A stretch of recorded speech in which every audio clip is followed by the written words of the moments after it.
The inspector did not even make it through the first page of Patricia's permit before he stopped, looked at my workshop, and said, "Ma'am, where exactly did you get this?" That was the moment I knew the red notice taped across my workshop door was not the end of the story.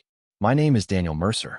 I am 46 years old, and for nearly 15 years, the building behind my house had been where I earned most of my living. That morning, however, my table saw was silent. No smell of fresh maple drifted through the open dust collector. No cabinet doors waited under the drying rack lights. Instead, a county restricted use notice covered the door I normally unlocked before 7 every morning. Mark Ellis, the county building inspector, stood 20 feet away with a clipboard tucked beneath one arm. Patricia Langford stood beside my driveway in a navy coat, holding a thick HOA folder against her chest like she had arrived for a meeting she already expected to win. Patricia was 54, president of Willow Creek Estates, and for months she had insisted my workshop violated community standards. Now she had finally brought the county into it. I had not removed the notice. I had not switched on a single machine. I had called the building department, scheduled the inspection, and pulled every permit record I had kept since the first electrical upgrade. Mark had already walked around the exterior when Patricia stepped forward.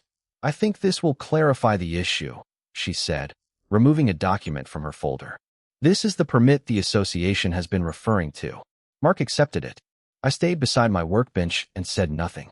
Paper had a particular sound in that quiet shop, especially with every machine turned off. Mark read the top half of the page. Then he looked toward the workshop door. His eyes moved to the house number mounted beside my garage. He looked back at the permit. "Is something wrong?" Patricia asked. Mark did not answer immediately.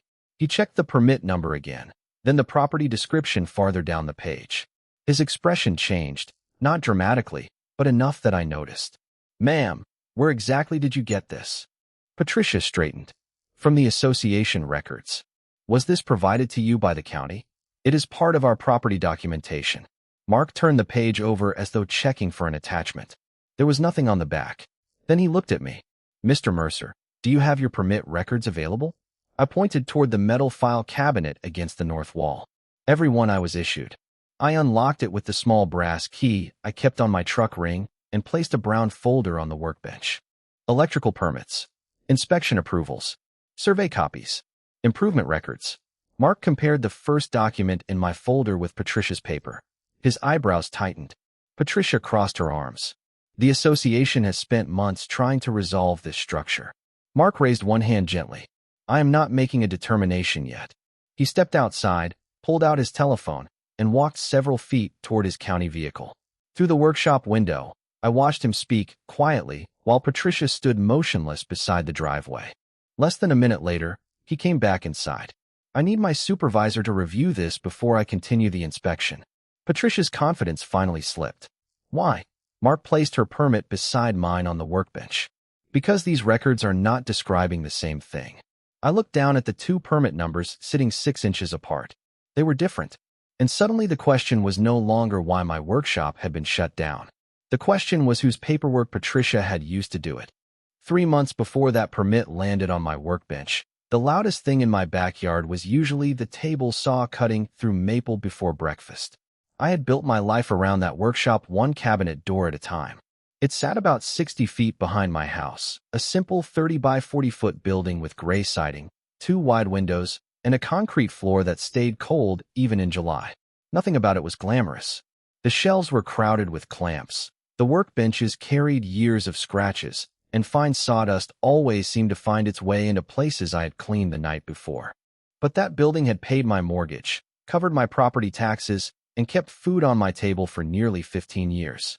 I made custom cabinets, repaired furniture, and occasionally restored old dining tables that people could not bring themselves to throw away. Most mornings, I unlocked the workshop before 7, opened the dust collection system, poured coffee into a dented stainless steel mug, and looked over the day's measurements before turning on a machine.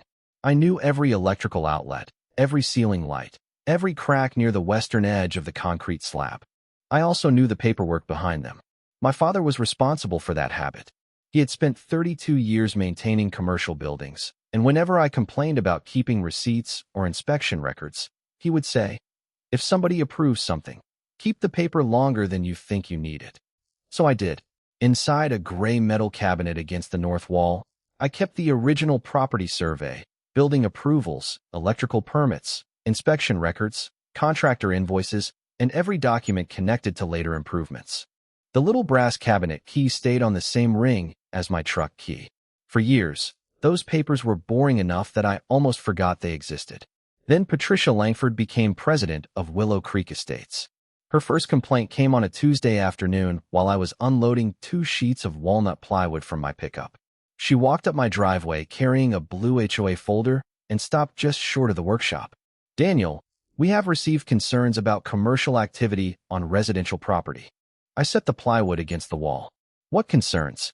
"Deliveries. Noise. Vehicles coming and going."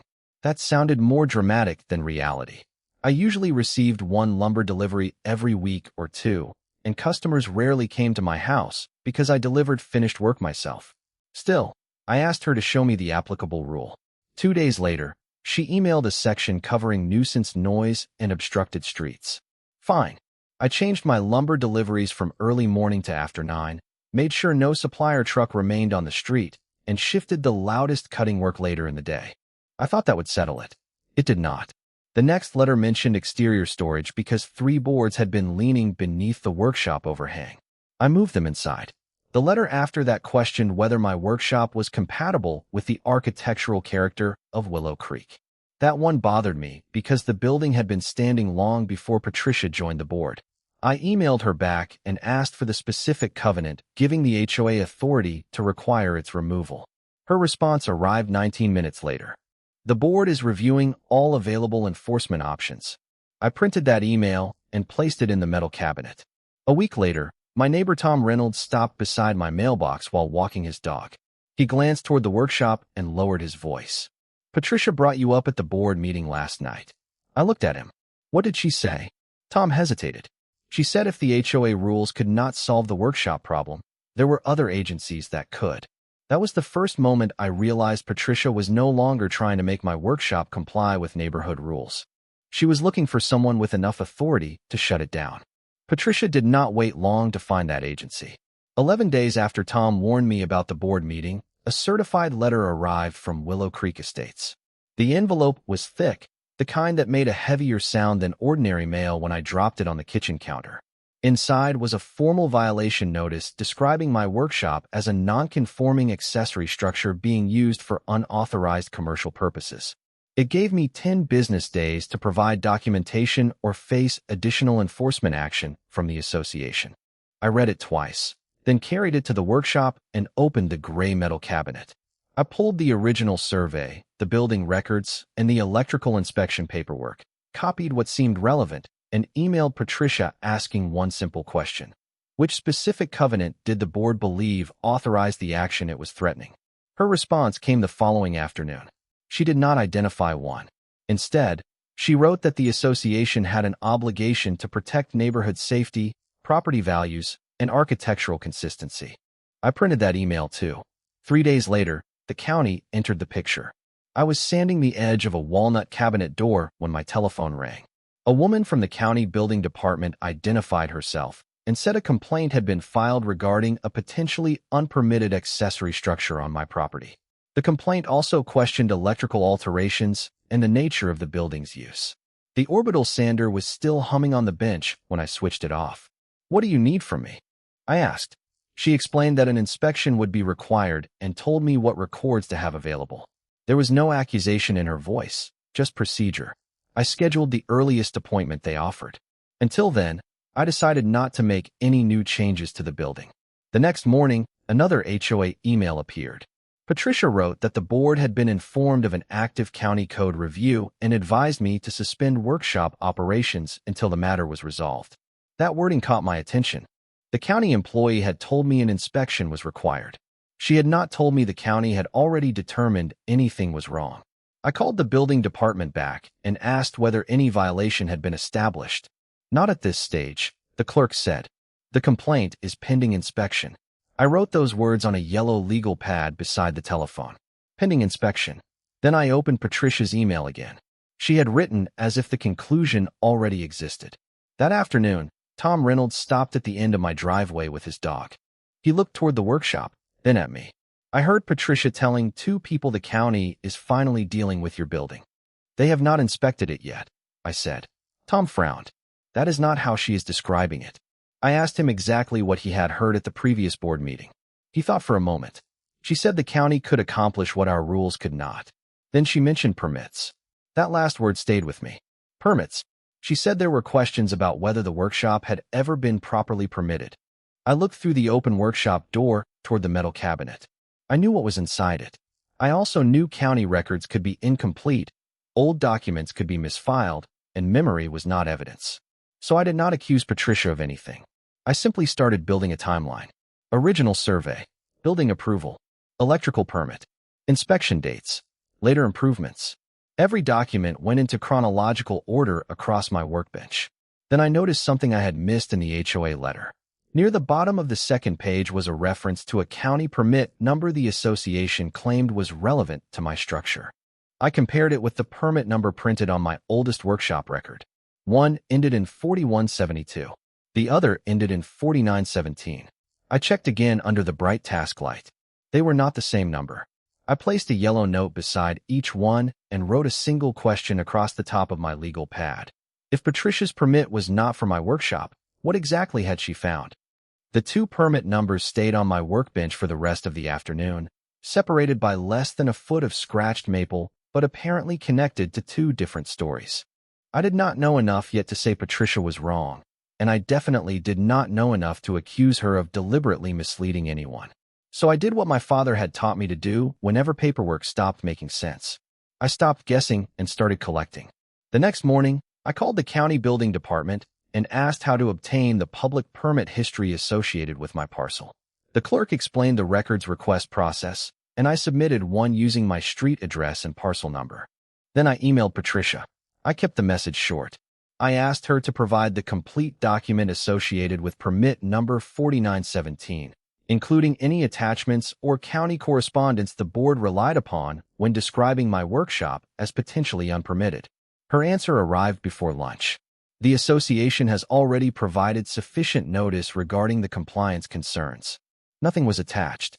I read the sentence twice, printed it, and slid it into the growing folder beside the other correspondence. 2 days later, another certified envelope appeared. This one instructed me that the HOA considered continued workshop activity a potential aggravation of the unresolved violation. I called the county again because I wanted one fact absolutely clear. Has your department ordered me to stop using the building? I asked. The clerk checked the case number. There is an open complaint and a scheduled inspection. I do not see a final determination. That distinction mattered. The HOA was speaking with certainty while the county was still speaking in procedure. I shut down the loud machinery anyway, partly because I did not want to complicate the inspection and partly because I wanted a clean record of cooperation. The silence changed the entire property. For 15 years, my mornings had begun with the hum of the dust collector and the sharp, clean scent of freshly cut wood. Now I could hear the refrigerator compressor in the workshop office from 30 feet away. Customer projects sat unfinished beneath canvas covers. I called each customer and explained that I had a temporary permitting review and needed additional time. It cost me work, but I refused to give Patricia anything she could describe as defiance. On Friday afternoon, Tom Reynolds came by carrying an HOA newsletter folded beneath his arm. You should see this, he said. One paragraph summarized recent enforcement efforts and mentioned an accessory structure under county review for permitting and safety concerns. My name was not printed, but anyone on our street knew which building it meant. Did Patricia write this? I asked. Her name is on the president's message. I photographed the page and added the newsletter to my file. Then Tom remembered something else. At the previous board meeting, Patricia had apparently held up a sheet of paper while discussing the workshop. She called it the original permit record, he said. Did you see the number? No. I was sitting in the back. That evening, an email from the county records office finally arrived. Attached was an index of permits associated with my parcel. I opened it at my kitchen table with my legal pad beside me. My workshop approval was there. So was the electrical permit. So were the later improvement records I already had in the metal cabinet. I scanned every line twice. Permit 4917 was not listed anywhere. I checked the address at the top. Mine. I checked the parcel number. Mine. Then I searched the document one more time. Nothing. I leaned back and listened to the wall clock ticking above the stove. Patricia had publicly relied on a permit number that did not appear in the county history for my property. The inspection was 4 days away. For the first time, I was no longer worried about whether my records would survive scrutiny. I wanted to see what happened when hers did. The county records index changed the way I prepared for the inspection. Until that night, I had been defending my workshop.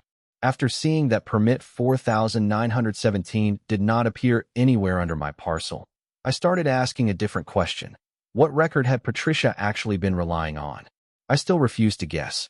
The next morning, I submitted a second public records request using only the permit number from the HOA letter.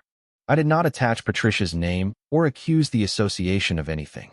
I simply asked for the public permit information connected to 4917. Then I returned to the workshop and organized everything Mark Ellis might need. The original building approval went first.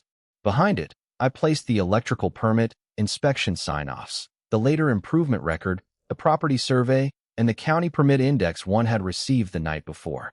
I added copies of Patricia's letters in a separate section so nobody could confuse HOA statements with county findings.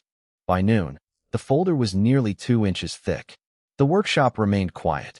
I could smell walnut dust trapped in the filter bags, but the machine stayed off. 3 unfinished cabinet doors rested on padded stands beneath the windows. Every silent day was costing me money, yet I wanted the inspection record cleaner than my workbench. Late that afternoon, Patricia drove slowly past my house. 10 minutes later, I received an email from her. Please be advised that association representatives may attend any inspection involving an unresolved community compliance matter. I answered with one sentence. You are welcome to communicate directly with the county regarding its procedures. I was not going to argue about my driveway through email. The following morning, the county records office responded to my permit number request. The message did not include the full file because older records had to be retrieved separately, but it contained enough information to make me sit down. Permit 4917 existed. It was real. The issue date was from years earlier. But the brief description attached to the index did not say workshop. It referenced an accessory improvement. More importantly, the address field did not match mine. I checked the street name twice. Willow Creek had several similar addresses, and this one was less than half a mile away, but it was not my property. I printed the page and placed it beside my permit index. 2 real county records. 2 different addresses. 2 different permit numbers. I could have called Patricia immediately. I did not. A public index was not the same thing as the complete permit file, and I wanted Mark to see the records without me telling him what conclusion to reach. The day before the inspection, another envelope arrived, this time from the county. It contained a temporary restricted use notice connected to the pending review. The notice instructed me not to operate the workshop until the inspection and record review were completed. I read every line, taped the notice exactly where instructed on the workshop door, and photographed it for my records. That evening, I stood inside the darkened shop with only the bench light on. The metal cabinet was open beside me. My father's old advice kept repeating in my head. Keep the paper longer than you think you need it. I slid the county notice into a clear sleeve, locked the cabinet, and put the brass key back on my truck ring. At 8:15 the next morning, a white county vehicle turned into my driveway. Mark Ellis stepped out carrying a clipboard. At 8:17, Patricia's silver sport utility vehicle pulled in behind him. She climbed out holding the same blue HOA folder I had been seeing for months. I watched her walk toward my silent workshop with the confidence of someone who believed the paperwork had already decided the outcome. This time, I had my own folder waiting on the workbench.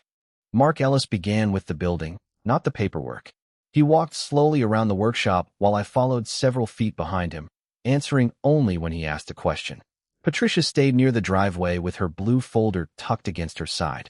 Mark examined the siding, measured the setback from the property line, checked the electrical panel, looked at the ventilation system, and compared the structure with the survey I had placed on the workbench. He never acted surprised by anything he saw. That almost made Patricia seem impatient. The association's concern is that this structure was never properly authorized, she said when Mark returned inside. He glanced at her. I will review the records. I unlocked the metal cabinet with the brass key and handed him my folder. He started with the original building approval, then moved through the electrical permit and inspection sign-offs. He checked dates against the county index one had printed. For several minutes, the only sounds in the workshop were paper sliding across wood and the faint ticking of the wall clock above my tool chest. Then Patricia stepped closer. I think this will clarify the issue. She opened her folder and removed a document. This is the permit the association has been referring to. Mark took it from her. I recognized the number before he finished reading the first line. 4917. He looked at the permit, then toward the workshop door. His eyes moved to the house, number visible beyond the window. He lowered his gaze and read the property description again. Ma'am, where exactly did you get this? Patricia straightened. From the association records. Was this provided directly to the association by the county? It is part of our property documentation. Mark turned the sheet over, then looked through the pages behind it. Do you have the complete permit file? That is the relevant record. Mark did not respond to that. Instead, he placed her document beside my county permit index. Mr. Mercer, did you request this index yourself? Yes, through the county records office. I handed him the email confirmation with the request number printed at the top. He compared the parcel number on my index with the information on Patricia's permit. Then he pulled out his telephone. I need a moment. He walked outside toward his county vehicle. Patricia watched him through the window. This does not change the association's concerns, she said quietly. I kept my hands on the edge of the workbench. I am waiting for the county to tell me what the county records show. She did not answer. Mark returned less than 2 minutes later. His expression was calm, but his clipboard was closed. I am pausing the record portion of this inspection until my supervisor reviews what we have here. Patricia frowned. Why would that be necessary? Mark placed one finger beside the address field on permit 4917. Because this document does not appear to correspond to Mr. Mercer's parcel, and I am not going to make a determination until we verify the complete record. The workshop seemed even quieter after that.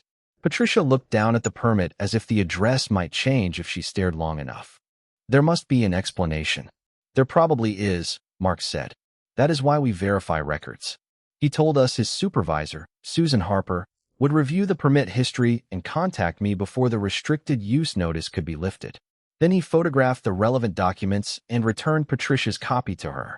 Before leaving, he paused beside my workbench. Keep the building unused until you hear from us. Understood. After both vehicles disappeared down the street, I stood alone beside the silent machines. The county had not cleared my workshop. Patricia had not been proven dishonest. But one fact was finally official enough to matter. The permit she had carried into my workshop as evidence did not appear to belong to my property. And somewhere in the county records, the rest of that permit was waiting to explain why.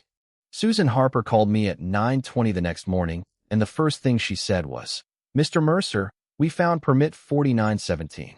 I was sitting at my kitchen table with coffee going cold beside the yellow legal pad. Through the window, I could see the restricted use notice still taped to the workshop door. Does it belong to my property? I asked. No, she said. Susan explained that she was the county chief building official and had reviewed the records Mark photographed along with the archived permit file. Permit 4917 was legitimate, but it had been issued for an accessory improvement at another address in Willow Creek. The street name was similar, and the properties were in the same development, but the parcel numbers were completely different. More importantly, the scope of work had nothing to do with my workshop. Then how did it become part of the complaint against me? I asked. Susan paused. I can tell you what the county received. I cannot tell you why the association interpreted it the way it did. She said the complaint materials referenced 4917 as support for the claim that my structure lacked proper approval. But when her office reconstructed my parcel history, they found exactly what I had placed on the workbench for Mark.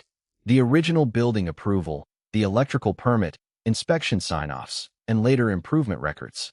There was also an archived notation tied to one of the older files confirming the scope of the workshop approval. So the building is legal? I asked. The permit history supports the structure, she said carefully. We still need to complete the inspection review before I can lift the restriction. That answer was not dramatic, but it was exactly what I wanted, procedure instead of promises. Susan emailed me a written summary that afternoon. I printed it, and placed it behind the county index in my folder. Then I noticed something that made me read the summary again. The county had received copies of HOA correspondence stating that my workshop appeared to have no valid permit history. Yet the association's own packet included a partial county record with a notation indicating that the permit number being cited referred to another property. I called Susan back. Was that notation visible in what the county received? Yes, she said. On the record copy we have, it is visible. I stared at Patricia's earlier letter on my table. She had not merely found the wrong number. The materials submitted with the complaint contained information showing that number belonged somewhere else. I still did not know who assembled the packet or whether Patricia had personally noticed the notation, so I refused to claim more than the documents proved. Instead, I requested a complete copy of the complaint file through the county's public records process. That evening, Tom Reynolds knocked on my door. He had heard the inspection had been paused and wanted to know whether everything was all right. I showed him Susan's written summary, covering personal information that did not concern him. Tom read the relevant paragraph and slowly shook his head. That is not what Patricia told the board. What did she tell them? She said county records showed your workshop had never been properly permitted. I looked toward the dark workshop behind him. The building had been silent for days because an allegation had been repeated until it sounded like an official conclusion. Now the actual county record was saying something very different. 2 days later, the complete complaint file arrived in my email. Near the front was the document Patricia had carried into my workshop. Behind it was the page she had never shown Mark at first. At the bottom, in plain county text, was the address connected to permit 4917. It was not mine. The page Patricia had left out did more than identify another address. It changed the question I planned to ask at the next Willow Creek board meeting. I no longer needed to argue that my workshop had been treated unfairly. I needed the board to explain why its official notices had described a county conclusion that the county had never made. I spent the weekend building one binder. No speeches, no accusations, no dramatic labels. Tab 1 held my original building approval. Tab 2 held the electrical permit and inspection sign-offs. Tab 3 contained the later improvement records and property survey. Tab 4 contained the county permit index for my parcel. Tab 5 contained permit 4917 and the page showing the different address. Tab 6 contained Susan Harper's written summary. The final section held every HOA letter, email, and newsletter statement I had received. By Monday evening, nearly 40 homeowners had filled the clubhouse meeting room. Tom Reynolds sat in the second row. Patricia sat at the center of the board table in her navy blazer, with the same blue folder beside her. I took a seat near the aisle and waded through landscaping expenses, pool maintenance, and 2 architectural requests before Patricia reached enforcement matters. There has been considerable discussion concerning a workshop currently under county review, she said. The board acted in good faith based on the documentation available to us. I raised my hand when homeowner comments opened. Patricia looked at me for a long second before recognizing me. I carried the binder to the front table. I have one question, I said. Before the county inspected my property, why did association notices state that county records showed my workshop lacked valid permitting? Patricia folded her hands. Because the permit information raised serious concerns. That is not what I asked. The room became quiet. I opened the binder to permit 4917. This is the permit number cited in the association's correspondence. Then I turned to the next page. This is the address attached to that permit in the county file. It is not my address. One board member leaned forward. Another reached for his glasses. Patricia said, the association is not responsible for inconsistencies in county records. I opened Susan's letter. The county found no inconsistency. The permit belongs to another property. I placed my own permit history beside it. And this is the county record for my workshop. The board attorney, who had been sitting silently at the far end, asked to see both documents. He read them for almost a minute. Then he looked at Patricia. Were both pages of the 4917 record available when the complaint packet was prepared? Patricia hesitated. The association had multiple documents. I opened the county complaint file. Both pages were submitted with the complaint. The second page identifies the other address. Tom spoke from behind me. At the board meeting last month, we were told the county records proved Daniel's building had never been properly permitted. Patricia turned toward him. That was based on the information we had at the time. I looked back at her. Then why did the association say the county had determined something before the county had even inspected my workshop? Nobody interrupted. I did not call her a liar. I did not need to. The dates were printed in black ink. The HOA notice came first. The county inspection came later. Susan's written finding came later still. The board attorney closed the folder and quietly asked Patricia, who had approved the wording of the enforcement letters. For the first time since this started, she did not have an immediate answer. Then another board member made a motion to suspend the workshop violation pending the county's final determination and require counsel to review future enforcement communications involving government agencies. The motion passed 4 votes to 1. Patricia cast the only vote against it. I carried my binder back to my seat. My workshop was still technically restricted, and I still had 1 county review left. But the story Patricia had been telling Willow Creek had finally collided with the record, and this time, everyone in the room could read it for themselves. 3 mornings after the board meeting, Susan Harper pulled into my driveway at 8:30 with Mark Ellis in the passenger seat. Patricia was not with them. That alone made the property feel different. Susan introduced herself, reviewed my folder at the workbench, and then walked through the workshop with Mark while I answered their questions. They checked the electrical panel, measured the building's setbacks against the survey, examined the ventilation system, and compared the structure with the archived approvals. Mark found 1 minor issue near the electrical panel. 2 circuits added during an older upgrade needed clearer permanent labels under the current inspection standard. It was not evidence of an illegal workshop, and it did not require demolition or structural work. I printed new labels that afternoon and sent photographs to Susan as requested. The following day, an email from the county arrived at 11:12. I opened it standing in my kitchen. The final review confirmed that the workshop had a documented approval history, that permit 4917 belonged to another property, and that the minor labeling item had been corrected. The temporary restricted use status was lifted. I read that sentence 3 times before walking outside. The November air smelled like wet leaves and pine.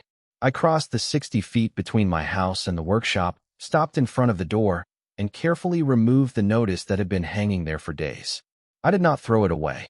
I folded it once, carried it inside, and placed it in the same metal cabinet as every permit that had helped prove what the building actually was. My father's advice had never felt more valuable. Willow Creek's response came 2 days later. The board attorney sent a notice withdrawing the workshop violation to the extent it relied on the disputed county permit theory.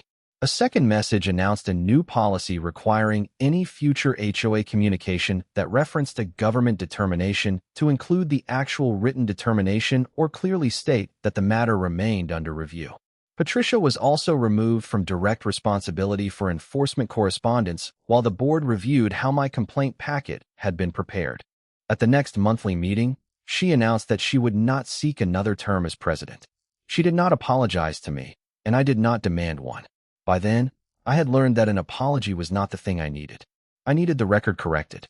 I needed my workshop back, and I needed the association to stop turning assumptions into official-sounding facts. The following Monday, I unlocked the workshop before 7 for the first time in what felt like months. The brass key clicked against my truck key as I opened the metal cabinet and checked the county letter one final time.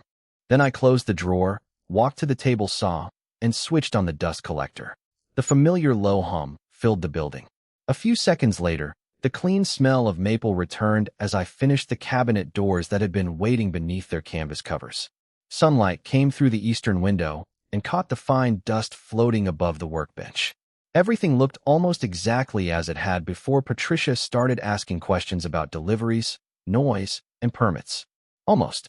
The restricted use notice was now filed behind the county determination, and permit 4917 sat in a separate section marked with the address where it actually belonged. I kept both. Patricia had found one piece of paper she thought could close my workshop. What she never understood was that I had kept every piece of paper that could open it again.